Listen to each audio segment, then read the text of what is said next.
Hello, and welcome to a Pokemon XD Gale of Darkness video, where today I'm going to be completing the game with Farfetch'd. In many Pokedex entries, Farfetch'd is well known for tasting delicious, especially served with the Leek it carries, so I think it's a perfect Pokemon for Thanksgiving, and let's go ahead and get right into it. Farfetch'd has 52 HP, 65 attack, 55 defense, 58 special attack, 62 special defense, and 60 speed, and gets access to mostly normal type moves. However, it does get Fury Cutter and Knockoff, which is interesting. Most importantly though, it gets the move Swords Dance, which raises its attack stat by 2 stages, which is going to be very important for it, and will probably be its most important move in the entire game. Now unfortunately, being a flying type without too many flying moves isn't all that great. However, the normal typing is very nice because of the move Body Slam being easily accessible. However, its underwhelming stats just about everywhere might make this a little more challenging, but hopefully Swords Dance will be able to turn the tide of battle and allow me to get through the game much easier. So with that, let's go ahead and move on to our Farfetch'd in particular, which has a sassy nature, raising its special defense but lowering its speed, which could be a bit of an issue. However, the extra special defense could help, especially considering its flying typing. It gets access to the Keen Eye ability, preventing its accuracy to be lowered, though it could have also had Inner Focus to prevent flinches, but I flipped a coin. And according to Bulbapedia, it gets Peck and Sand Attack by level 10. So with that, I do a little bit of leveling until level 11 when I get the move Leer, and then I go into the battle against the Old Man. And even though Farfetch'd doesn't have the greatest stats, it is more than enough to take down the early game. However, not everything goes down easily. Abra, being very frail on the physical side, is still strong enough to survive a single attack, and this really doesn't bode well for the rest of the game, but like I said, Swords Dance should be able to fix this issue as long as I'm able to survive long enough to set it up in the late game. Anyway, with that, we beat the Old Man, but we're not able to leave the first area yet, and that's because I actually need the move Fury Attack. And while I don't usually talk about Egan very often, for Farfetch'd it was really a big issue because Peck doesn't deal very effective damage to it, and its Thunderbolts deal nearly half its health even at level 16, and the chance for paralysis is very high, so it did take a little bit of extra training, but we eventually move on to the Green Trainer, and I decided to fight Green just because I have super effective damage, and the levels are a bit lower, so I can more or less guarantee I'll get one-shots without taking a lot of damage in the process. So with that, let's go ahead and start just a little bit of rambling. If you are enjoying this video so far, consider liking, and if you have any Pokemon suggestions, please put them down below. Now, I know that this video is coming out a little bit late, considering Thanksgiving was yesterday, but I just couldn't find time to actually get it recorded, and I was working on another video that I wanted to do first, but this week got all out of hand. So here I am Thanksgiving night getting this ready to upload for tomorrow, and hopefully I'll be able to get out the other video the start of next week with no real delays. But anyway, let's go ahead and get back to the battle at hand, where we're just about finished. I finish off the other C-Dot, and then with one more hit into Oddish, I finish it off, and I move inside the building. Now in there, at level 21, I learned the move Knockoff, which I eventually decided to teach over Sand Attack, and then a little while later, I learned Fury Cutter, which I decided to teach over Leer. And Fury Cutter is going to be very important for a very soon upcoming battle, but first I need to do a little bit of extra training to make sure I can even survive long enough to use it. So I go to Mount Battle, do a little bit of extra training, and then I go into the battle against Naps. And this is where Fury Cutter is going to shine, I think. Even though it starts out very weak at only 10 base power, every time you use it, it doubles in damage, where on turn 5 it maxes out at 160 base power, which is going to be incredibly powerful and hopefully enough to take down the Rhyhorn in a single hit. Because that's really the biggest threat in this battle, is the fact that I don't really have a great move to take down Rhyhorn. So I'm hoping that even though it's resisted, it's still going to be enough to take it down. Unfortunately, it's not, and so I'm quickly defeated. However, not before I'm able to take it down and bring out his final Pokemon, which is a Beldum, and take it down. But even though it's very close, I get finished off by Slakoth, and I decided to do just a little bit of extra training to get Swords Dance. And so I return to the fight, this time using Swords Dance right off the bat. That way I can raise my damage, and I go for Fury Cutter, dealing a lot more damage than before. And once again, once the Murkrow goes down, I'm going to swap over to the Rhyhorn, which I can hopefully take down in a single hit now. And if I am able to take it down, I know the rest of the team can't take me down without a crit. and Slackoth doesn't get it, so I finish off the Beldum. It's left loafing, and I take it down the following turn. So with that, we go ahead and move on to the battle against Lavrina. She leads with the Love Disc and a Beautifly, and I go for Peck into the Beautifly, taking it down immediately. Though I'm not sure if the critical hit was necessary, then she sends out Roselia, which goes down to another Peck, and then out comes her final Pokemon, which is a Shadow Delcatty. Now, despite being quite a few levels higher, I decided to actually use Swords Dance this turn. That way I can guarantee it goes down in a single hit, because I just don't think it will. And then I go for Fury Attack because it has the highest potential to take down Delcatty, and luckily it does, hitting 3 times, and then all that's left is Love Disc, who goes down to a Peck. Now, of course, you can't have a Pokemon XD Gale and Darkness video without the obligatory Mirabee. How are you doing on this fine, delicious day, Mirabee? Well, it's always good to see you. Anyway, at the Railgam Tower, I pick up my 2 favorite TMs, Hidden Power and Protect, and I'm of course going to teach Hidden Power right away because Farfetch'd still doesn't have a great move to deal with Rock or Steel types, so hopefully I get a decent Hidden Power type. I decide to teach it over Fury Cutter, and we got Hidden Power Steel, which luckily does hit Rock types for super effective damage. Over at the Tutor Lady, I pick up the move Body Slam, which I teach over Fury Attack. And then when I move on to the battle against Snaddle, he leads with Quagsire and a Lantern, and I accidentally forget to press A on Fight, so instead I just call instead of Swords Dancing, which is a bit unfortunate. On the following turn I go for Body Slam, and I see that's doing quite a bit of damage to Quagsire, but not enough to take it down. So I go back into it again, this time actually using Swords Dance, and I know for certain I can take down the Quagsire in a single hit, but I saw Lantern is doing much more damage, so I decide to take it down first. Then out comes Lunatone, and this is where I get to see if Hidden Power Steel is strong enough to finish it off in a single hit. And luckily it is, so I know for a fact I can at least get past Lunatone, but unfortunately get taken down by Rock Tomb. So I decide to do a little bit of training back at Mount Battle once again, and really it's just to raise my survivability at this point because I know for a fact I deal enough damage to take down most if not all of his Pokemon in 1 or 2 hits. So now at level 48, and now on attempt number 8 overall, I return to Snaddle, where I'm able to take down the Lantern in a single hit without the Swords Dance, and because of that I can set it up in front of the Shadow Lunatone because it's just going to set up Shadow Sky on the first turn. And even though the chip damage is a bit annoying, it's not actually all that detrimental to Farfetch'd at this point because of my high level. Luckily, Quagsire misses a Rock Tomb, so I'm able to outspeed the Castform and take it down in a single hit, and then he sends out his final Pokemon, which is a Metang. Unfortunate crit takes me down to half. Metang takes a little bit of chip damage, which should hopefully allow me to take it down a little quicker. Quagsire goes down, and another crit, and the Fruity Pebbles takes me down to 7 HP, but luckily a resisted Body Slam is still enough to take down Metang, and we move on where I teach Protect over Hidden Power, and I go into the battle against Gonzap, who leads with a Nuzleaf and an Electrode, and this is actually the second attempt because the first attempt I was so badly damaged that I got taken down in a single hit anyway. So with that, I'm able to actually take down the Electrode in a single hit, and then out comes Vileplume, which also follows. Then out comes the Whiscash, which I decide to go for Protect now because they're both going to use Hyper Beam, and I can go for Swords Dance to raise my attack now. Hyper Beam's not really doing that much damage to me from either of them, and I go for another one because I am going to need the extra damage to hopefully take down his final Pokemon. Anyway, I get a little bit of health back, and I go for Body Slam, taking down the Whiscash, and he sends out Skarmory. And besides just resisting my normal type moves, it's also very tanky, and because of that it's able to survive with just a little bit of HP left, and an unfortunate crit takes me down, but on the following attempt it doesn't get a critical hit, and I'm at a much higher HP, and I'm able to finish it off without too much issue. So with that, we beat Gonzap on the third attempt, and I go ahead and reteach Hidden Power back over Protect, and then soon after we go into the battle against Gorgon. He leads with a Cielio and a Lairon, and unfortunately because I'm a flying type, the Lairon is never going to go for Protect, so I decide to go straight for Body Slam into Cielio, taking it down in a single hit. Then out comes Slowking. Lairon hits an Iron Tail, not dealing too much damage. Go for Body Slam to take down the Slowking, then out comes Ursaring. And unfortunately, I do have to keep Lairon alive because it does have a 30% chance to miss, and it's my best bet at not taking a lot of damage. I'm able to take down the Ursaring in a single hit, and then out comes the Shadow Primeape. Go for Body Slam into it, taking it down, and then he sends out his final Pokemon, a Shadow Hypno. And finally, Lairon misses an Iron Tail. Go for Body Slam, gets a crit taking down Hypno, though I'm not sure if it was necessary. And down to 44 HP. Luckily, I haven't gotten a defense drop just yet.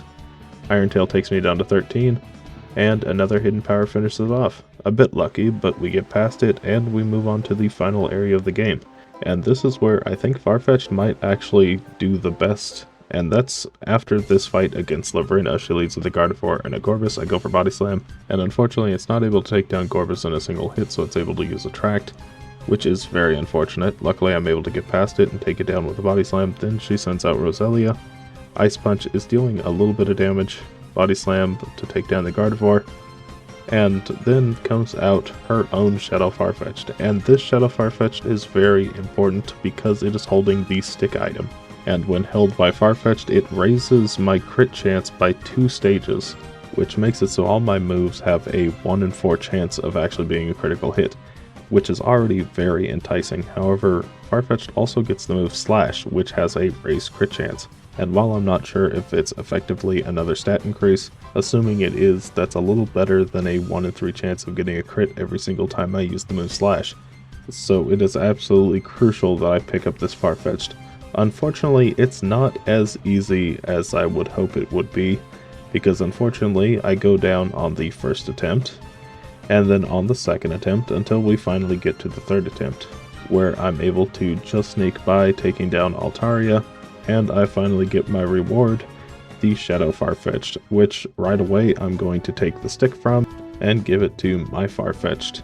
Oh, but of course, before I can even start this tactic, I first need to go back over to the move relearner. That way I can actually get the move Slash to begin with, and now we can finally see how well it does. And so I go into the battle against Snettle. He leads with Quagsire and Matang, and I go for Swords Dance, and something you might realize right away is that I'm no longer using the stick item. And the main reason for that is because relying on critical hits, even though it's a very high chance, just led to a lot of losses, because when I didn't get them, I was missing ranges that Body Slam probably would have been able to get. And in hindsight, I really should have recorded the battle against Colas, because that was one of the hardest fights that I've had in quite a while, because this Bacargo could shrug off the critical hits the Slash could do. However, 2 Body Slams would have been more than enough to take him down, so it just wasn't worth it.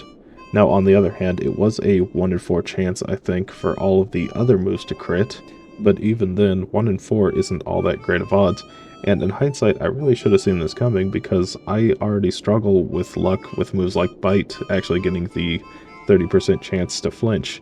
With all that being said, unfortunately the stick items just isn't all that great. On top of that, I was losing recovery from leftovers, which would have helped quite a lot, because once I swapped over to the leftovers, I beat Colas on the first attempt. So I was obviously just going down the wrong path altogether, because it just isn't all that good of a strategy. Anyway, now to move back onto the Snattle fight. Goodbye, Snattle. We now move on to Ardos. He leads with an Alakazam and a Shadow Swallow, and honestly this battle could be very bad. I go for Slash, taking down Alakazam right away. However, the Swallow has set up Shadow Sky. Out comes the Kingdra, and this is where we learn whether or not this is going to be a hard or easy fight. And luckily, Swallow is going for Shadow Half. So I should be able to get past most of these Pokemon without too much resistance. Go for Slash to take down Kingdra, then out comes the Heracross. And I go for Protect once again, hoping that the Swallow goes for Shadow Half again. It doesn't, it goes for Shadow Break, which is very unfortunate because it's probably going to continue going for Shadow Break, but no, it decides to go for Shadow Half. I take a lot of damage, but I can guarantee that I take down Heracross in a single hit, so I think overall it was a worthwhile exchange.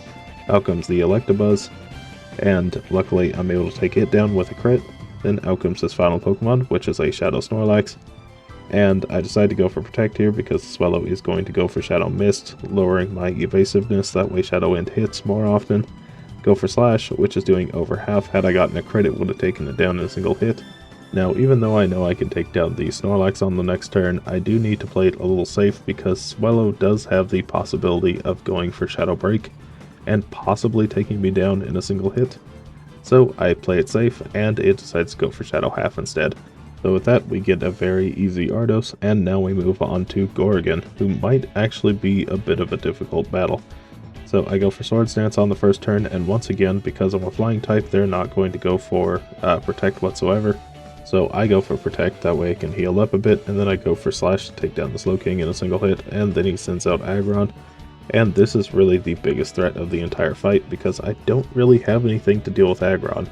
And seeing as this is the first attempt, I decided to go for Hidden Power to see how much that'll do, and it's not even half, even with a Swords Dance boost. So I go for slash to take down the Ursaring, then he sends out Walrein. Another Iron Tail hits, taking me down to 10 HP, go for a slash to get a crit and take down Walrein, though I'm not sure if the crit was necessary or not, and before I go down he sends out Shadow Poliwrath. So back into the battle once again. This time I know I need to get quite a few Swords Dance boosts. So on the first turn I go for Swords Dance, then of course followed up with a Protect, and then I go for a second Swords Dance. Unfortunately I am going to be taken quite low, but I do think that this is the best way forward. Go for another Protect to get nearly to half health, go for slash to take down the Slow King, and with 2 boosts I should be able to take down the Aggron in 2 turns. Though just like the first Gorgon fight, this battle is going to hinge on Aggron missing Iron Tail, because that's really the only way I see getting past this, and luckily right away it's working with me. So I go for Protect, go for slash to take down Walrein in a single hit. This time I know for certain it goes down. Out comes the Shadow Poliwrath once again. Aggron misses another Iron Tail, go for slash to take down Poliwrath, then he sends out his final Pokemon, a Shadow Mr. Mime. And then Aggron goes for Iron Tail once again, finally hitting me, but unfortunately lowering my defense in the process. Go for a Protect, and then I go for slash to take down the Mr. Mime. And then all that's left is the Aggron, which absolutely needs to miss one because it just lowered my defense again. And luckily it does, so I'm able to get past him on the second attempt, though with quite a bit of luck. Now moving on to Eldest, he leads with a Shadow Manectric and Ninjask. I go for slash into the Manectric right away, which unfortunately isn't a one-shot, though it's able to set up Shadow Sky, so all these Shadow Pokemon are going to be dealing a lot more damage.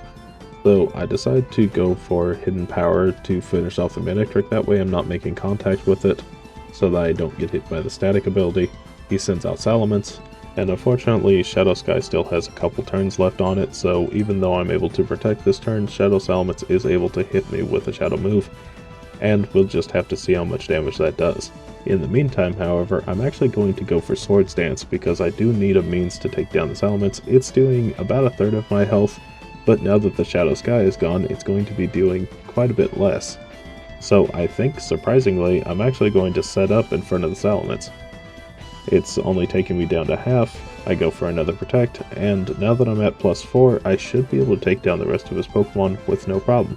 Salamence goes down, though it does go down with a crit. Not sure if that was necessary. Then out comes the Flygon. It of course goes down in a single hit, and then he sends out his next Pokemon, which is a Shadow Marowak. And even though its defense is pretty high, I do think that it'll go down in a single hit as well. But if it doesn't, I will go down in a single Shadow End, so hopefully it does.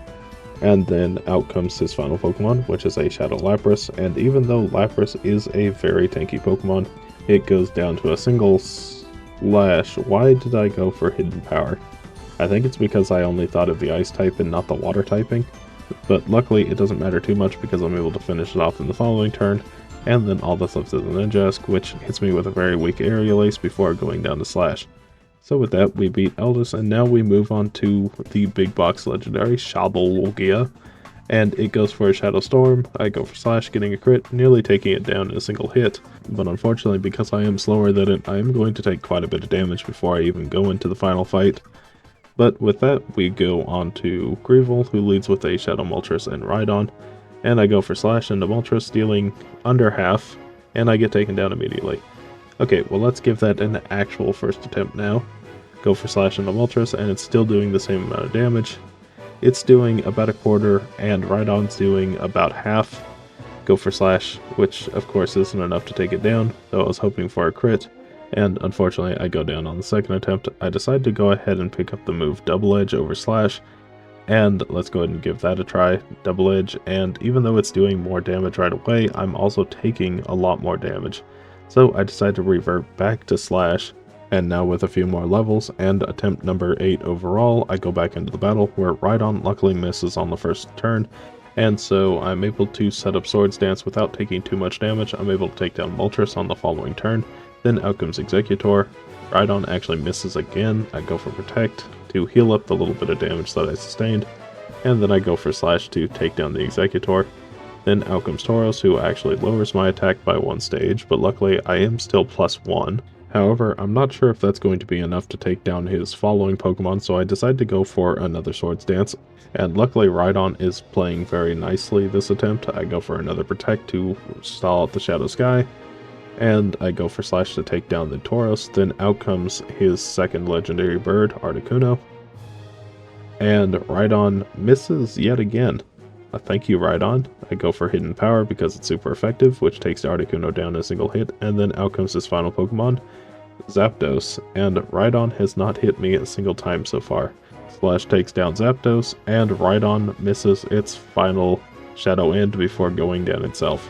And even though the misluck from Rhydon was very good, it was only doing half my health, so even if it hit twice, I think I'd still be fine because of the leftovers.